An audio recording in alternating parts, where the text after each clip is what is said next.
किसी ने एक सवाल किया, अगर बीवी अननेसेसरी हस्बैंड पर शक करे और घर छोड़ के चली जाए और इसे बच्चों पर भी बुरा असर पड़े तो इन दोनों को कैसे समझाए? मतलब अब बीवी है, शौहर है और अननेसेसरी भी हस्बैंड पर शक कर रही है और छोड़ के चलेगी जिससे बच्चों को बुरा असर हो रहा है। मैं समझ सवाल पूछने वाले थर्ड पार्टी है, मतलब वो या तो दूसरे इंसान है, जो कि वो कह रहे उनको हम कैसे समझाए दोनों को। मतलब वो खुद हस्बैंड वाइफ नहीं जो सवाल कर रहे हैं, तीसरा आदमी सवाल कर रहा है कि दो लोगों को ऐसा देख रहा है दूर से वो, और बुरा ऐसे ही माँ हो सकती है शौहर की, या मतलब लड़के की या लड़की की, या घर के और रिश्तेदार हो सकते हैं। उनका सवाल है हम कैसे समझाएं।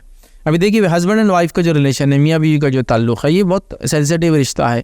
ये मोहब्बत और एतमाद वाला रिश्ता है, लव अफेक्शन और ट्रस्ट वाला रिश्ता है। अब इस रिश्ते के अंदर शैतान सबसे ज़्यादा बीच में आता है और सबसे ज़्यादा इसके लिए कोशिश करता है। एक हदीस है जो बहुत लंबी हदीस, उसका मफ़हूम ये होता है कि नबी अकरम सल्लल्लाहु अलैहि वसल्लम के फरमाते हैं कि शैतान का तख्त लगा हुआ होता है और वहाँ उसके चेले चपाटे दूसरे शयातीन छोटे मोटे आते हैं और उसको खबरें देते हैं, मैंने ये किया, मैंने ये किया। तो शैतान उनको कहता तूने कुछ नहीं किया, तूने कुछ नहीं किया। मतलब लोग आगे अलग अलग चीज़ें बताते हैं, शयातीन दूसरे, मैंने ये किया, मैंने वो किया।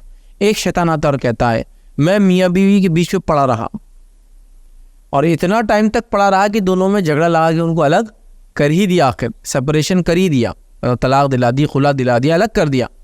तो शैतान उसको अपने करीब बुलाता है और उसकी पीठ थपथपा क्या कहता है मालूम है? इसमें आता है तूने खूब किया, तूने खूब किया। बाकी सबको चिल्लर कर रहा, तूने कुछ नहीं किया, तूने कुछ नहीं। इसको क्या कर रहा है? बुला के पीठ थपथपा कह रहा है तूने बहुत कुछ। क्योंकि क्या होता है, मियाँ बीवी का जब झगड़ा होता है, जैसा दो लोगों का झगड़ा होता है, भाई भाई ने लड़ दिया, भाइयों का झगड़ा, आपस में जो है बहन भाई लड़े, बहन भाइयों का झगड़ा, दो पड़ोसी लड़े, दो पड़ोसियों का झगड़ा। लेकिन जब मियाँ बीवी लड़ते हैं ना, तो ये दो लोगों का झगड़ा नहीं होता है, दो लोग तो मिनिमम है, फिर उनके बच्चे, उनके वालिदैन, उनके दोनों के ख़ानदान वाले, और कभी कभार मुल्कों तक झगड़ा फैल जाता है।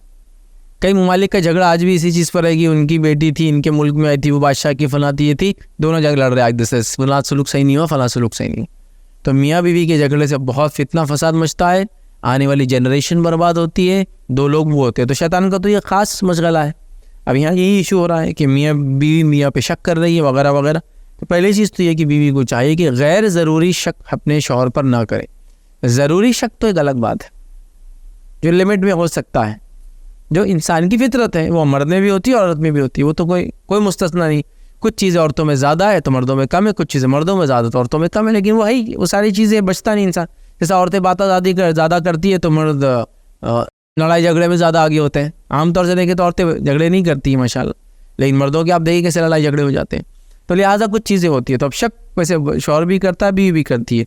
शौहर का शक लेकिन बहुत ज़्यादा नुकसान देता है फैमिली लाइफ को, बीवी का शक भी देता है अदा की लिमिट के अंदर। तो मैं कहूँगा बीवी को सबसे पहले समझाया जाए कि वो शक करे थोड़ा बहुत, जो हो सकता है नॉर्मल, कि भाई आज खाना नहीं खा रहे तो इसका मतलब ढाबे पे जाके आए होंगे, ठीक है, ये शक, इसमें क्या अर्ज है, ये शक ही है ना। ये अभी यकीनी बात नहीं हुई, लेकिन वो उसको कन्फर्मेशन ले सकती है नाखूनों के कलर से। वो खाना खाए हुआ थोड़े अलग अलग कलर के, तो वो सब ऊपर से कलर डालते हैं ना, वो बस खानों में उसके अंदर की चीज़ें छुपाने के लिए कि दिखता नहीं, डाले लाल पीला हरा क्या क्या डालते हैं, ठीक है। तो उससे अंदाज़ा हो सकता, कभी खुशबू आती, कभी खाने, तो एक वो तो एक अलग चीज़ है। ये शक से कोई नुकसान नहीं होता माशाल्लाह। तो एक लिमिट ठीक है। तो उनको समझाए सबसे पहले कि बेवजह शक नहीं करना चाहिए शौहर पर, इसलिए कि ठीक नहीं है, उसकी ज़रूरत भी नहीं है जब तक कि कोई वाज़ेह चीज़ सामने ना आ जाए। चूँकि देखिए बहुत सारी बार शक और शुबहात वो नुकसान पहुँचा देते हैं जो कोई दूसरी चीज़ या दूसरे बड़ा से बड़ा दुश्मन भी नहीं पहुँचा सकता है। जैसा मिसाल के तौर पर एक वालिद है, उसके जो है 2-3 बच्चे हैं और वो सारे लोग, अब बादशाह है वो वालिद जो है, अब एक बच्चे को शौक हुआ कि दूसरा बच्चा बादशाह बन जाएगा मैं वालिद के बाद, और वालिद उसको फुला ज़्यादा चाहते हैं, फुला करते हैं और वो बदला लेने के लिए खड़ा हो जाए। लेकिन शक बेसिस है इसका, कोई वजह सामने नहीं आई, कोई बात सामने लाई नहीं गई, नहीं उसकी सलाहियत बहुत ज़्यादा है तो ज़ाहिर सी बात है वही बादशाह बनेंगे बाद में, तो अभी मैं ख़त्म कर देता उसको अपनी ज़िंदगी में। गलत। तो शक शुबात जो है जो नुकसान पहुँचाते, याद रखिए उमन शैतान का ये बहुत ही महबूब हथियार है जिसको हम कह सकते हैं, जिसके ज़रिए वो इंसानों को, कौमों को, बस्तियों को उजाड़ता है, बर्बाद करता है। तो लिहाजा उस बीवी को समझाया जाए कि ऐसे शक वो ना करे और अपनी शक की मकदार को कम करे, खामोखा शक से बचे। अब शक भी करते हैं फिर घर छोड़कर भी चलेगा, और ज़ाहिर सी बात है घर छोड़ के जाने वाला वही शक हो सकता है, क्योंकि यकीनी बात नहीं है। ये शक हो सकता है कहीं दूसरे से चक्कर तो नहीं चल रहा हो, क्योंकि अगर वो नशे का शक होता तो नशे का शक नहीं होता, नशा साबित हो जाता है, सूंघने से, हरकत से वगैरह साबित हो जाता है ना। तो ये वो शक नहीं, ये वो शक है जो मालूम नहीं कर सक रहा है बात, फ़ोन में किसी का नंबर डिलीट किया हुआ है, एक नंबर है लेकिन उसकी चैट कभी भी दिखती नहीं है, हमेशा डिलीटेड चैट्स लिखे हुआ आता है, तो वो देख देख के शक करे। तो इसमें सबसे बड़ा शक होता है कि सेकंड वाइफ तो नहीं है, अफेयर तो नहीं है, हाँ बाहर का चक्कर बोलते हैं उसको आम ज़माने में, वैसा तो कुछ नहीं है। और उसमें या फिर कमाई ले आके माँ को तो नहीं भर दे रहा, बहनों को तो नहीं दे के आया था आने से पहले, फुला, ये सब होता है याद रख। तो लिहाजा ऐसे शुकुक शुबात में ना जिए। और उस पर घर छोड़ना मतलब ये तो होगा कि आपने शक को यकीन कर लिया, शक को यकीन कर लिया ना। जब आप ये बोल रहे हैं कि वो घर छोड़ के चले जा रहे हैं, मतलब एक्शन भी ले रहे हैं आप। मेरे को शक है कि मेरा बच्चा जो है नशा कर रहा है, लेकिन उस बेसिस पे उसको सजा दे के घर से निकालना तो नहीं होगा ना, सिर्फ मैं तलाश करूंगा कि क्या वजह है, तो यहाँ तो छोड़ के भी चले गए। तो लिहाजा उनको समझाया जाए ऐसा ना करे, और उनके वो शक की जो आदत है उसको कम किया जाए, या फिर उनको जिस चीज़ पे शक है उसका यकीन दिला दिया जाए कि वो चीज़ वैसी नहीं है, तो भी मैं समझता हूँ मसले का हल निकल सकता है। तो लिहाजा घर के जिम्मेदार बैठ के उस शक को दूर करने की कोशिश करे जिस भी तरीके से बहरहाल हो सकता है, और ऐसा दूर करने की कोशिश करे कि अगली बार वो शक उस फील्ड में कम अज़ कम पैदा ना हो। या फिर बीवी का काम है या शौहर का काम है जो शक कर रहे हैं एक दूसरे पर, वो जो बात कही जा रही है उस पर यकीन कर ले और मामले को ख़त्म करे, जब तक कि उसके पलट या उलट कोई बात सामने ना आए। जैसा किसी को शक हुआ कि उसका शौहर बाहर इनकम खर्च कर दे रहा है, उस बीवी ने पूछ लिया कि आप बाहर खर्च करें, उस आदमी ने कहा नहीं, इस पर यकीन कर लो, ख़त्म। अब केस क्लोज जब तक कि कोई बात सामने नहीं आती।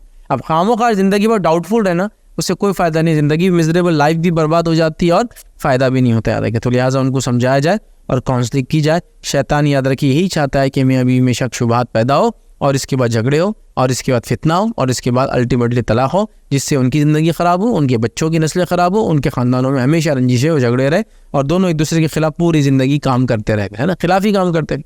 तो लिहाजा शक वाली बीमारी से मैं गुजारिश करूँ हर किसी को जो इस बात को सुनना बचे, ख़ास तौर से मियाँ बीवी और आम तौर से हर आदमी।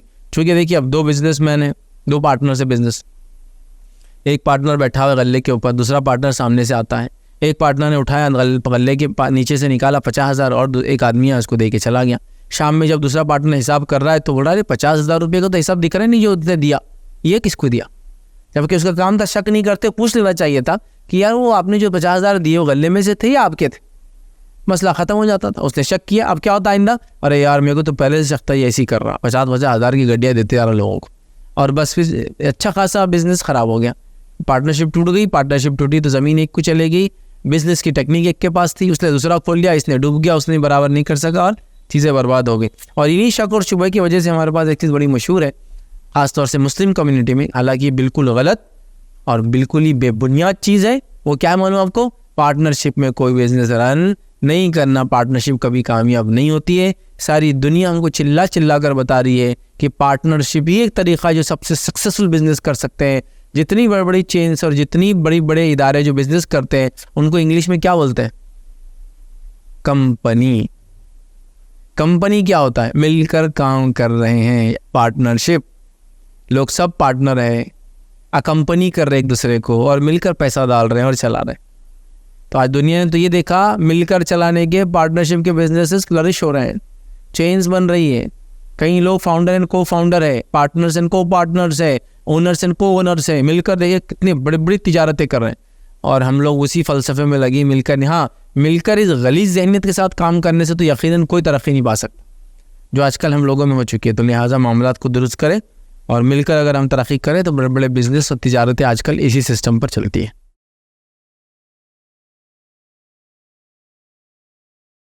अस्सलाम वालेकुम। आप भी हमारे इस काम में ताउन करें अपनी ज़कात और सदक़ात के जरिए। डोनेशन डिटेल्स के लिए डोनेट पर क्लिक करें। अगर आपको हमारे वीडियोस पसंद आए हैं तो इसे शेयर करें और सबके हकदार बने। रोजाना हमारे वीडियोस को पाने के लिए हमारे YouTube चैनल को सब्सक्राइब करें और बेल आइकन दबाएं। हमसे दीगर सोशल मीडिया पर जुड़ने के लिए वीडियो में दिए गए आईडी को सर्च करें। जज़ाकल्लाह।